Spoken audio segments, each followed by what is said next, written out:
Jangan tinggalkan membaca walaupun 1 paragraf dalam sehari. Ya, kebiasaan itu mulai dari sekarang, mulai dari hal-hal kecil. Kalau hal kecil kita biasakan, insya Allah akan mendarah daging. Hal-hal yang sifatnya motivasi hidup, self improvement itu, misalnya seni bersikap bodoh amat, itu salah satu buku ya. Atau selesai dengan diri sendiri.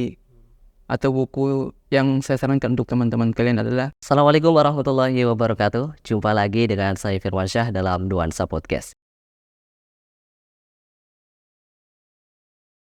Alhamdulillah, segala puji hanya milik Allah yang tentunya patut kita curahkan kepadanya. Salat serta salam senantiasa kita curahkan kepada baginda Nabiullah Muhammad SAW.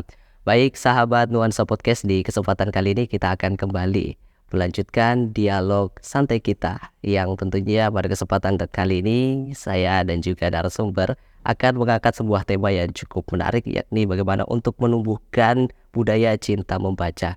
Dan tentunya Firmansyah tidak sendirian, kali ini saya ditemani oleh narasumber yang sangat spesial, yakni Al-Ustadz Muhammad Hisham Hafizullah Ta'ala. Assalamualaikum warahmatullahi wabarakatuh, Ustaz. Waalaikumsalam. Bagaimana kabar, Ustaz? Alhamdulillah khair. Alhamdulillah. Nah, kami juga melihat sebenarnya, Ustaz, di zaman milenial saat ini tentunya tidak lepas dari yang namanya ilmu pengetahuan. Nah, bagaimana cara untuk mengetahui ilmu pengetahuan? Salah satunya adalah dengan cara membaca. Tetapi kita melihat di kalangan anak muda saat ini masih sulit untuk membaca ya. Tetapi sebelum melangkah jauh ke sana, boleh dong Ustadz untuk sedikit menceritakan perjalanan yang Ustadz masuk ke dalam Albir Universitas Muhammadiyah Fagas. Oke, baik. Bismillahirrahmanirrahim. Assalamualaikum warahmatullahi wabarakatuh. Waalaikumsalam warahmatullahi wabarakatuh. Alhamdulillahirrahmanirrahim. Wassalatu wassalamu ala rasulillah amma ba'd. Allahumma alimna ma yanfa'una wanfa'na bima 'allamtana wa zidna ilman.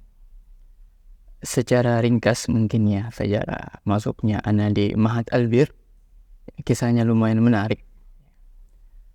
Sejak madrasah dulu saya sudah berpisah dengan orang tua, tanda kutip tempat ya, beliau berada di Bulukumba. Saya hijrah ke Kendari, Sulawesi Tenggara untuk belajar di sana tingkat madrasah 3 tahun. Setelah tamat dari madrasah itu, rencana mau langsung lanjut ke Kairo, Mesir. Dengan teman saya satu ya, namanya Sharon Syarfunsyah. Sekarang dia sudah di Mesir. Sudah lolos. Ya, sudah hampir ke sana, sisa berangkat ke Mesir. Ada telepon dari orang tua, harus balik. Ya, jadi harus balik ke Sulawesi Selatan. Tiba-tiba tidak tahu kenapa dapat Ma'had Albir. Ya, itu pun sebenarnya adalah rekomendasi dari ustaz kami ya, namanya Ustaz Fib Ansarullah Hafizullah Ta'ala. Beliau menyarankan untuk masuk di Albir, dan qadarullah Allah takdirkan untuk masuk di sini, dan sama sekali tidak ada penyesalan. Ya, sama sekali berbahagia mendapatkan Ma'had Albir. Pembelajaran dalamnya luar biasa, Masya Allah, dengan para asatidzah, teman-teman yang baik-baik, yang solid ya, dan penuh keilmuan ya, penuh lingkungan intelektual. Jadi semuanya harus disyukuri, karena al-ardh la tuqaddis ahadan, karena bumi tempatnya tidak mensucikan orang. Walakin al-ijtihad yuqaddis ahadan, tapi yang dilihat adalah bagaimana kita berusaha menerima dan melakukan perbaikan. Ya, kurang lebih ringkasnya seperti itu. Dan tentunya kalau masuk di Ma'had Albir tentunya ada kesan tersendiri, Ustaz. Mungkin ada kesan tersendiri buat Ma'had Albir itu. Kesannya sangat berkesan pastinya ya, sangat berbagai macam pengalaman, akhlak-akhlak yang saya dapatkan di sini dari asatidzah tentunya, pengajaran dari mereka, ilmu, akhlak, bahasa Arab tentunya. Dan oleh karena itu semua, Anda berani mengatakan bahwa siapapun Anda di luar sana, jangan ragu untuk masuk di Ma'had Albir, karena memang berkualitas. Itu kesannya sangat berkesan, saking berkesannya tidak bisa kita ucapkan berbagai macam kata untuk menggambarkan itu semua. Seperti itu ya. Kemudian Ustaz, kalau masuk di Ma'had Albir, apalagi buat kita ya yang mungkin lulusannya sekolah umum, anggaplah SMA dan juga SMK, ketika masuk di Ma'had Albir adalah rasa kayak semacam susah untuk memahami pelajaran di Ma'had Albir. Apakah hal tersebut dirasakan oleh Ustaz yang lulusan dari madrasah aliyah? Baik, tentunya ya kami merasakan itu juga. Belajar bahasa Arab itu pertama kali mendalami memang dari Ma'had Albir. Dulu waktu di madrasah itu memang kesehariannya hanya memperbanyak kosakata bahasa Arab, membuat jumlah-jumlah Arabia itu saja. Mengenai kaidah bahasa Arab belum mengenal itu sama sekali. kecuali dalam pembelajaran wajib ya, tapi itu pun tidak banyak seperti yang Anda dapatkan di Al-Bidayah, dan semua itu berawal dari kehidupan berasrama. Ya, kehidupan berasrama, berbagai macam problematika di dalam kita jalani bersama. Alhamdulillah ada perkembangan pesat ya dalam lingkup bahasa Arab ya. Kurang lebih Kalau ada perkembangan seperti itu berarti ada proses di dalamnya ya Ustadz ya. Salah satunya mungkin dalam mempelajari, memahami bahasa Arab itu dengan cara membaca. Nah Ustadz, kalau ngomongin masalah membaca ini ya mungkin ini ya sudah menjadi darah daging buat Ustadz Muhammad Hisham. Ini boleh diceritakan Ustadz mungkin betapa pentingnya atau bagaimana pentingnya untuk mempelajari suatu pelajaran itu dengan cara membaca. baik. Membaca itu orang mengatakannya seni, orang mengatakannya sebuah kegiatan, tapi kalau anak pribadi berani mengatakan bahwa membaca itu adalah sebuah keharusan. Ya, tidak ada toleransi untuk tidak membaca sama sekali. Allah Subhanahu wa taala itu memang sudah membuka wahyunya dengan Iqra, kan itu. Jelas sekali, Iqra bismi rabbikal ladzi khalaq. Memang perintah membaca itu diarahkan kepada Rasulullah SAW dan untuk umatnya tentunya. Dan yang uniknya adalah di perintah tersebut Allah tidak memberikan objek tertentu apa yang menjadi bahan bacaan kita. Tapi yang penting membaca alam semesta, membaca diri sendiri, termasuk membaca buku. Ya. Tapi yang paling inti adalah bukan itu semua. Yang inti adalah bagaimana kita bisa semakin dekat dengan Allah Subhanahu wa taala dengan melalui cara literasi atau gerakan-gerakan membaca seperti itu. Jadi apapun itu kita harus mulai membaca. Membaca itu hal yang harus. Tidak boleh terpisah dari diri kita. Bahkan kemarin itu waktu ada Prof Dadang ya, pimpinan pusat Muhammadiyah, mengatakan bahwa tidak layak seorang muslim atau seseorang dikatakan sebagai muslim kalau dia malas membaca. Itu menampar sekali. Tapi memang betul ya, tidak ada toleransi untuk tidak membaca sama sekali. Tapi kalau bicara tentang masalah membaca ini sebenarnya kan kadang tidak semua itu orang suka membaca dan kita tidak boleh memaksakan hal itu sebenarnya Ustaz ya. Lalu sebenarnya apa sih penyebab seseorang itu malas membaca Ustaz? Mungkin di awalnya Ustaz mungkin juga pernah merasakan hal tersebut. Memang zaman sudah menuntut ya sebenarnya untuk kita harus selalu membaca, apalagi lingkup Indonesia. Nah, secara riset pun penelitian dari UNESCO yang mengatakan bahwa Indonesia itu negara ke-60 dari 61 negara yang malas baca. Jadi penyebab malas baca itu memang karena ada yang kedua atau ada penyebab yang lain di samping buku itu sendiri. Sebenarnya Allah Subhanahu wa taala telah memberikan kita energi, spirit untuk kemauan membaca sebenarnya. Itu sudah ada pada masing-masing orang. Cuman ketika itu tidak dipancing keluar, tidak distimulus, maka dia tidak akan keluar. Dan yang akan menggantikan rasa suka membaca adalah kebiasaan yang terbangun sejak awal. Nah, apalagi zaman sekarang adalah zaman teknologi. Jadi kalau kita kontekskan pada zaman sekarang, penyebab orang malas baca atau meninggalkan buku adalah internet. Dan itu bukan berarti saya memberikan justifikasi kepada internet bahwa internet itu buruk, sekali. Murni karena kita yang belum bisa mengendalikan diri untuk menggunakan itu. Tapi kita bisa pastikan bahwa penyebabnya adalah itu. Ya, sosial media yang tidak bisa dibatasi, entah sosial medianya atau dirinya sendiri. Jadi memang harus berawal dari suka dulu ya. Semua masih ada kesempatan insyaallah untuk bisa membaca. Kalau dari seorang pemula Ustadz, biasa kan harus ada cinta terlebih dahulu. Ya. Kira-kira buku yang paling cocok untuk seorang pemula itu seperti apa Ustadz? Baik. Buku yang paling cocok untuk pemula adalah Al-Quran. Ya, Al-Quran yang harus dibaca dari awal sebenarnya. Ya. Tapi sembari membaca Quran pasti ada buku-buku bacaan yang lainnya, itu mungkin yang dimaksudkan. Tapi tetap Al-Quran adalah buku kitab yang harus kita utamakan terlebih dahulu. Ya. Kedua, misalnya buku-buku yang berkaitan tentang semangat membaca. Misalnya ada buku Gila Membaca ala Ulama. Artinya bagaimana cara kita memantik diri untuk mau meningkatkan minat baca. Itu yang nomor satu. Atau mungkin yang lebih pasnya adalah yang mengetahui diri kita sendiri. Balil insan ala nafsihi basiro. Masing-masing tahu kadar dirinya. Jadi memang setiap orang harus mencari jati dirinya.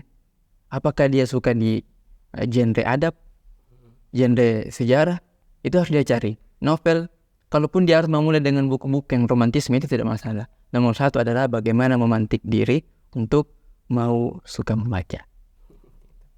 Kalau saya pribadi sebenarnya Ustadz, kalau awal dari proses membaca sih sebenarnya kayak mengarah lebih ke novel gitu Ustaz. Jadi sebenarnya kalau dari awalnya sudah novel, nanti takutnya itu keterusannya novel itu Ustaz. Bagaimana menyikapi hal yang demikian? Eh, Pertama tentunya adalah tidak apa-apa mengalir dengan novel-novel itu saja.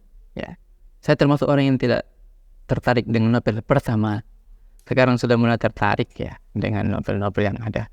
Tapi intinya nomor satu tadi, kita harus utamakan bagaimana bisa suka membaca dulu.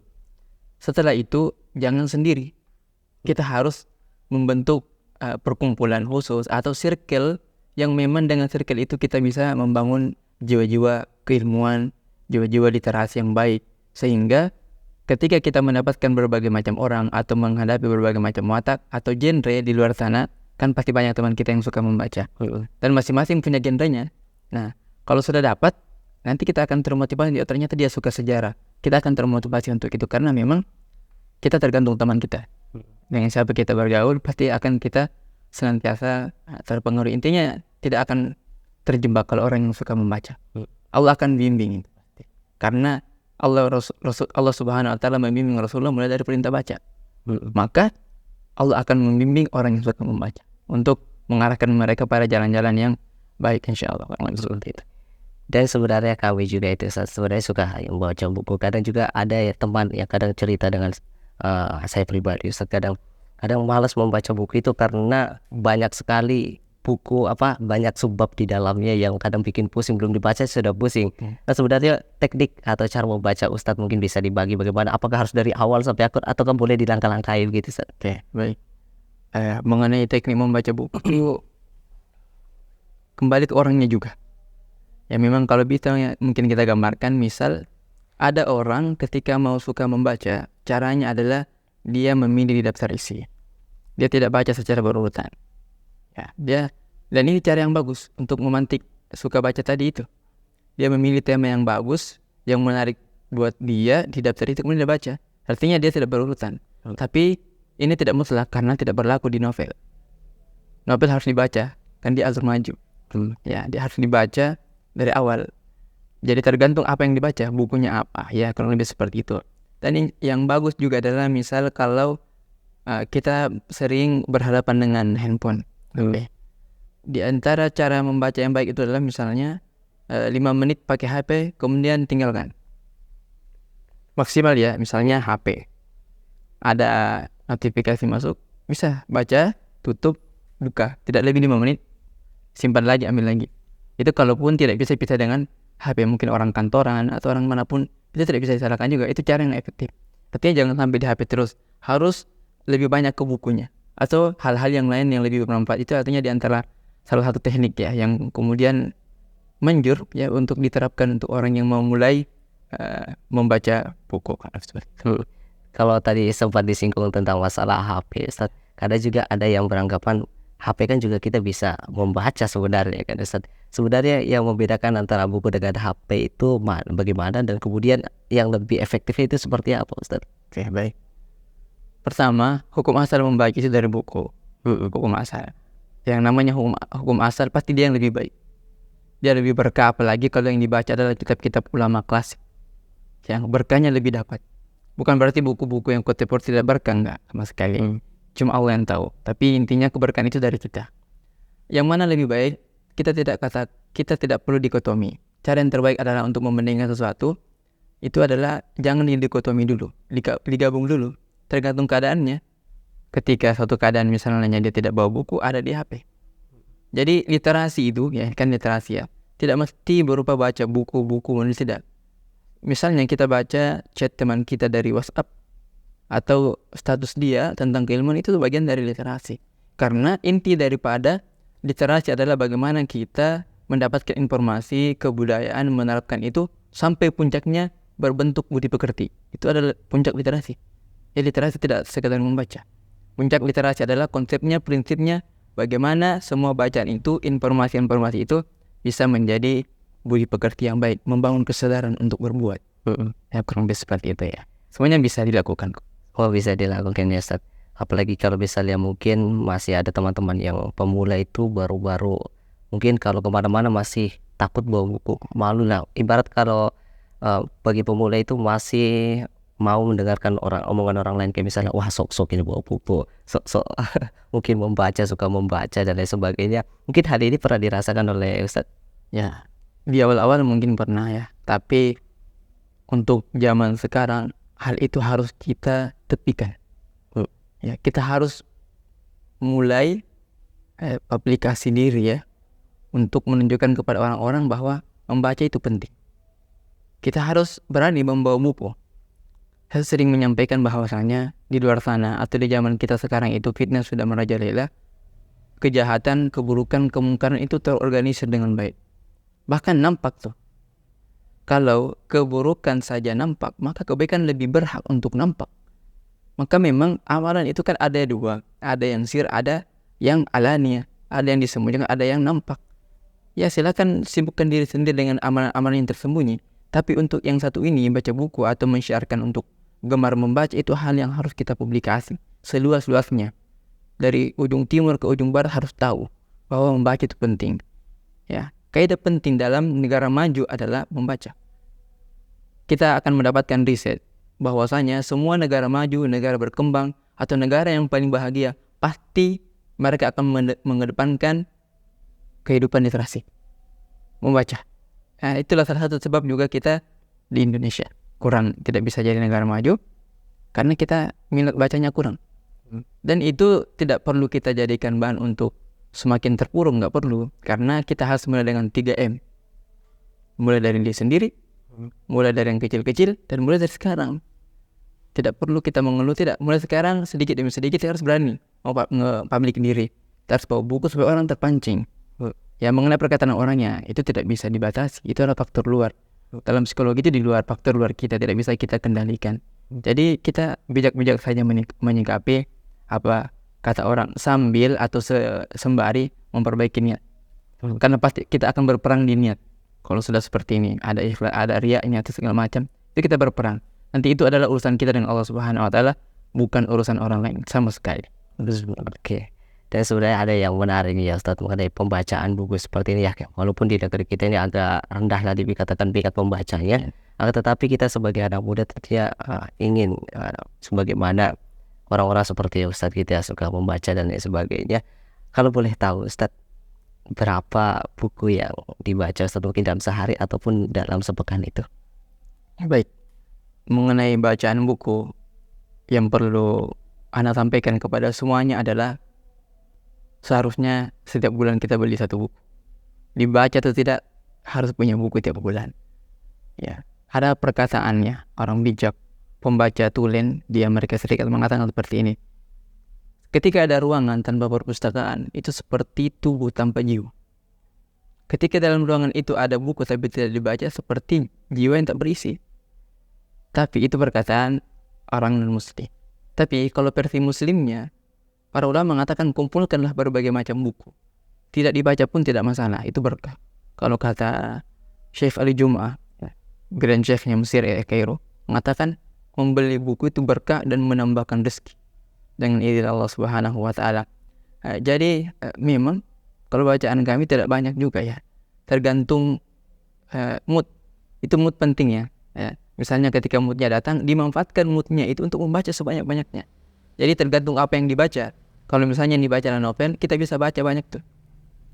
Sampai satu kali duduk bisa sampai 100 halaman, bisa.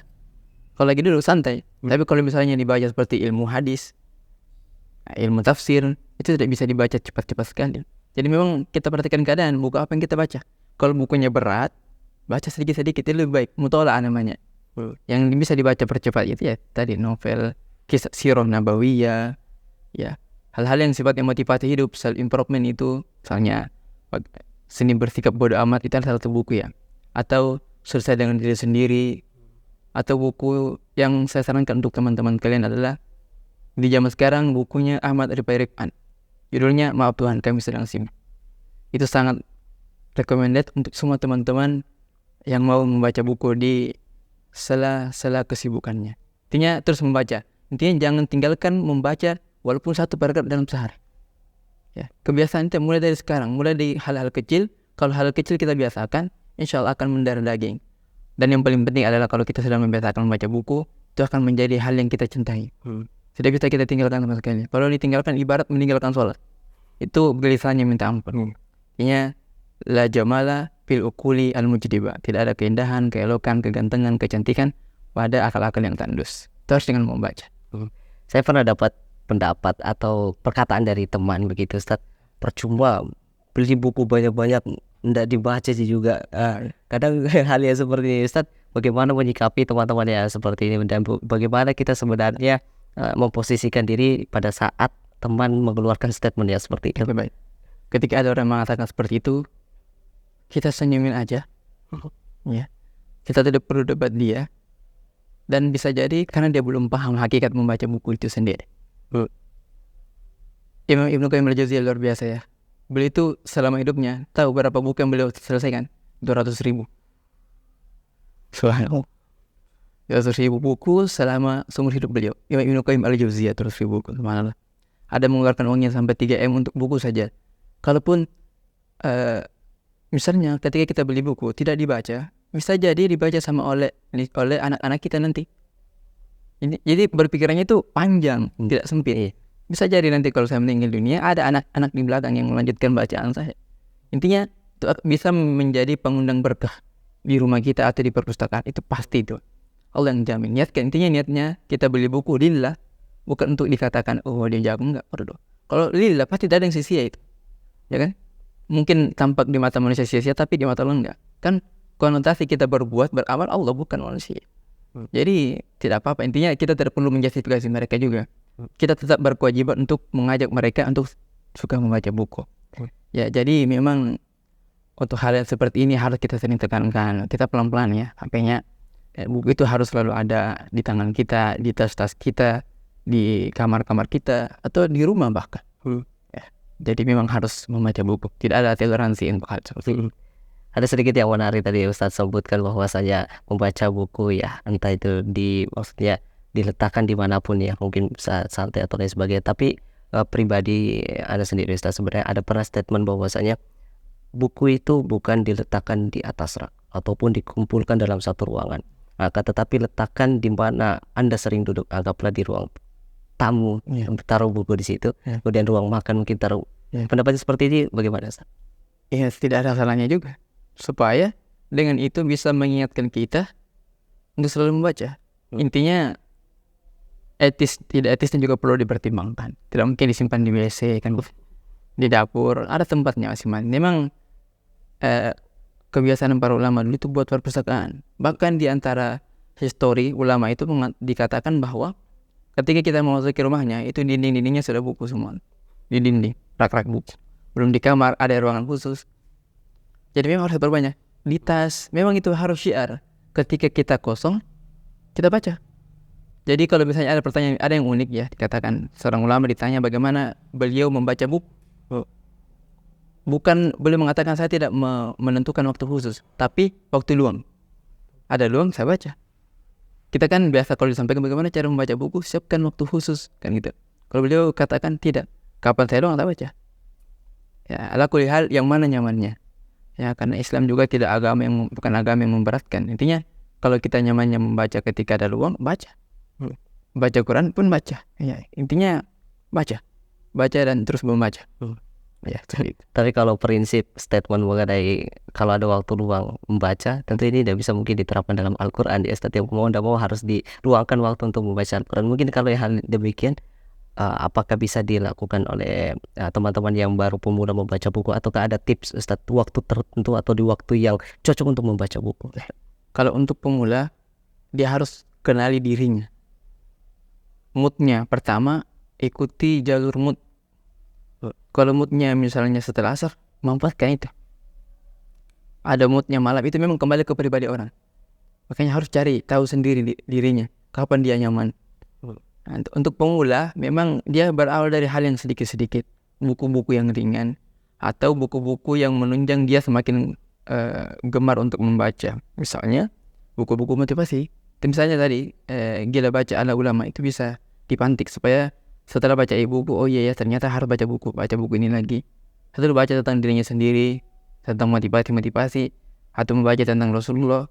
Artinya jangan sampai dia tinggalkan saja. Mulai hal-hal yang kecil saja, jangan sampai dia tinggalkan. Yang paling penting juga adalah yang namanya baca buku untuk pemula, dia harus punya circle, dia harus punya pertemanan, atau dia harus berteman dengan orang-orang yang suka membaca. Supaya namanya juga pemula, pasti kadang kalau dia tiba-tiba tertekan, dia bisa meninggalkan baca buku. Nah, dia bisa meninggalkan itu. Maka perlu untuk memilih teman yang baik atau memperbanyak tontonan yang berkaitan dengan literasi, podcast keilmuan. Intinya membaca itu memang perlu latihan ya, sedikit demi sedikit supaya kita terbiasa, insyaallah. Tapi kami bisa pastikan bahwa tidak rugi ketika kita rajin membaca, gemar membaca, karena semua itu akan kembali kepada diri kita cepat atau lambat. Tentunya kalau membaca buku juga ya Ustadz ya, kan menumbuhkan cinta seperti itu, pasti ada motivasi tersendiri yang bisa diikuti. Mungkin kalau Ustadz ada motivator tersendiri mungkin Ustadz, kenapa sampai giat membaca buku? Motivator tersendiri untuk giat membaca buku adalah pertama Rasulullah SAW. Rasulullah itu membaca, ya. Kemudian para sahabat. Kalau misalnya intinya sudah pasti teladan kita mereka. Cuma kalau misalnya di zaman sekarang, ya adalah teman-teman yang baik atau lingkup organisasi bisa juga. Misalnya di podcast keilmuan ya, misalnya Prof. Quraish Shihab itu termasuk yang luas wawasannya. Prof. Quraish Shihab, Gita Firjawan, ya termasuk misalnya Shirley Anggraini atau kita ya. Atau ustadz juga, masyayikh ya, mereka juga para pembaca tulen ya. Mulai Ibnu Qayyim al-Jauziyah saya katakan tadi 300.000 buku. Ada Syekh Al-Utsaimin, para masyayikh kita itu di balik kecerdasan mereka itu memang ada buku-buku yang menumpuk di rumahnya. Itu sudah pasti. Karena informasi-informasi yang keluar melalui lisan-lisan itu atau ide-ide yang cemerlang itu lahir dari membaca buku memang. Karena 60% ketika seorang rajin membaca buku itu bisa membuat dia mudah untuk memberikan gagasan atau memberikan ide-ide cemerlang. Nah, dan itu yang berlaku di Jepang. Kaisar Jepang itu begitu. Harus mewajibkan para agar literasi itu diterapkan, dibudidayakan supaya menjadi hal yang mendarah daging untuk masyarakat Jepang. Dan itu sampai sekarang fakta. Di bus-bus mereka itu membaca buku. Ya. Ya, kami sebenarnya ingin sekali Ustadz, sebenarnya output yang dihasilkan dari membaca itu sendiri selain dari apa yang Ustadz sampaikan tadi, mungkin bisa menghasilkan sebuah karya atau seperti apa Ustadz? Bisa jadi ya, tentunya sangat bisa. Jadi hasil bacaan kita itu menjadi sebuah karya menulis. Yang dimana kalau kita misalnya mendapatkan pelatihan jurnalistik, kepenulisan, kita akan mendapatkan pasti 100%. Narasumber akan mengatakan bahwa untuk menjadi penulis yang baik, Anda harus menjadi pembaca yang baik pula. Kenapa? Karena yang Anda tulis adalah apa yang Anda pahami atau apa-apa yang Anda dapatkan dari hasil bacaan Anda, dan itu sangat membantu. Ya, saya pribadi mungkin belum banyak menulis, tapi sudah mulai. Ya, ini proses ya. Nanti mau ada yang launching untuk buku. Nanti ada beberapa susunan itu kami simpan di file. Memang bacaan kita bermanfaat. Bacaan kita. Ya, jadi membaca buku itu banyak lahannya, banyak nanti imbasnya ke keterampilan menulis. Misalnya ketika gampang mendapatkan pekerjaan, kalau kita bicara tentang dunia ya, pekerjaan, karena otomatis orang yang rajin membaca dia punya retorikanya terbangun ya, dia mengerti keadaan dan gampang menyelesaikan. Dan kalau misalnya kaku itu biasanya malas membaca. Biasanya seperti itu. Oke, ya, Ustadz, ada tadi sedikit yang menarik ya, bocoran mengenai penulisan tadi. Mungkin boleh sedikit diberitahu kepada sahabat nuansa podcast, ya apa yang Ustadz tulis, mungkin gambarannya Ustadz, supaya kita ini bisa menunggu hasil dari tulisannya Ustadz. Untuk sementara ada yang sementara masih penyusunan Angular Cinta. Ya, itu bercerita tentang bagaimana kita semakin mencintai Allah Subhanahu wa taala. Itu banyak ya, masih proses penyusunan. Ada yang kedua, misalnya ini sudah hampir mengenai kaidah-kaidah bahasa Arab. Itu membuat buku saku mengenai kaidah-kaidah bahasa Arab. Ya, kemudian yang ketiga nanti rencana juga adalah ayat-ayat mahabbah dalam Al-Quran, ayat-ayat yang bercerita tentang cinta dalam Al-Quran. Itu semua masih proses. Ya, nanti biar waktu yang menjawab. Iya. Ya, kami harapkan juga sebenarnya Ustadz ya. Ya. Semoga buku jadi cepat diselesaikan.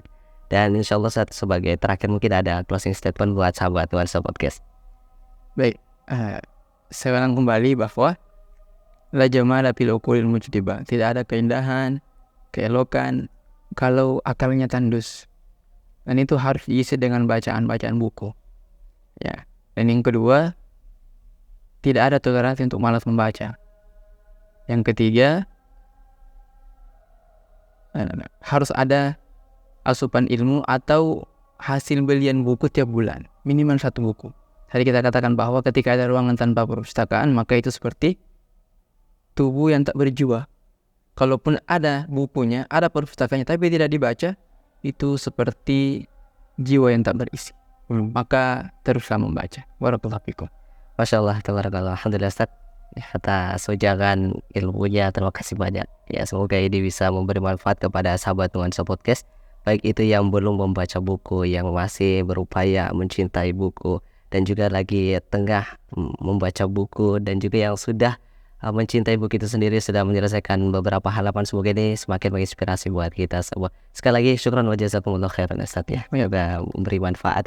Baik sahabat Nuansa Podcast, inilah dialog kita di kesempatan kali ini, semoga memberi manfaat. Kurang dan lebihnya mohon dimaafkan. Wassalamualaikum warahmatullahi wabarakatuh.